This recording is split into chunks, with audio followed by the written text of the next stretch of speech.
Alternative dispute resolution is simply explained as a method for avoiding a form of litigation or proceedings when two or more parties have disputes that need to be settled. A form of ADR can be used to help guide the process. There are four basic forms of ADR talked about in the book. These forms are arbitration, negotiation, mediation, and collective bargaining. Arbitration, as stated in our textbook, is the most formal of the alternative dispute resolution approaches, yet it is much less rigid than traditional litigation. Arbitration differs from negotiation and mediation significantly, as the arbitrator is not concerned with reaching a decision that is agreeable to the disputing parties. In this process, a dispute is submitted to a neutral third party or arbitrator who listens to the disputants and considers the submitted evidence and then makes a decision or award. The arbitration process can be thought of as a simplified trial with limited discovery and relaxed rules regarding evidence. Although organizations may attach unique elements to their arbitration clause, most proceedings contain the following 5 elements: demand for arbitration, response, selection of arbitration panel, arbitration hearing, and a decision. Demand for arbitration is a written demand identifying the parties, the dispute, the relief or remedy sought must be submitted to the opposing party. The arbitration request, less formal than writing a complaint in a civil action, but the issues to be arbitrated must be clear. Response. The opposing party typically responds in writing, stating whether they agree that the issues is subject to arbitration under the existing contract or relevant documents. Selection of arbitration panel. A single arbitrator or panel with sufficient knowledge of the subject matter is selected. The process might be described in the arbitration clause of a contract, or permanent arbitration might be designated. Arbitration hearing.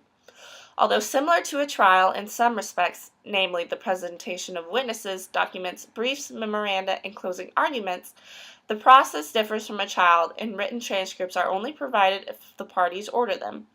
The evidentiary rules are relaxed, and the extent of discovery and cross-examination are often limited. After hearing from all parties, the arbitrator renders a decision. The use of arbitration may be mandated in some contracts, but completely voluntary in others. Arbitration agreements now commonly appear in waivers and service contracts, requiring signers to pursue arbitration, not litigation.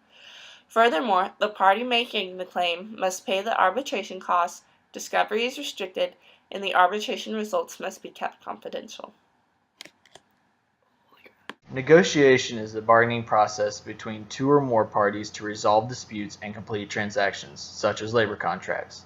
The end goal of negotiation is to reach an agreement that satisfies the involved parties. There are 4 steps to negotiations. 1.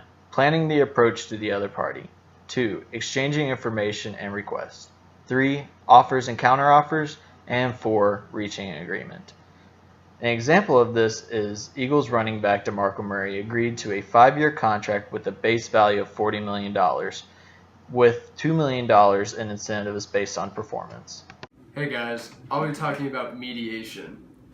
As defined in the book, mediation is a process in which a neutral mediator works collaboratively with opposing parties to identify the areas of conflict and to assist them in reaching a settlement or agreement that is mutually satisfactory.